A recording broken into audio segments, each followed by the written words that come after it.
السلام علیکم ورحمۃ اللہ وبرکاتہ۔ ہم اللہ تعالیٰ کے نام کے ساتھ آغاز کرتے ہیں۔ اعوذ باللہ من الشیطان الرجیم، ان اللہ وملائکتہ یصلون علی النبی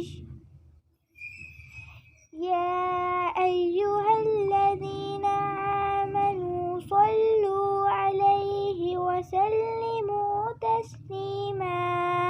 آج ہم اس میں محمد صلی اللہ علیہ وآلہ وسلم لکھیں گے کیونکہ حضرت محمد صلی اللہ علیہ وآلہ وسلم ہمارے آخری نبی تھے۔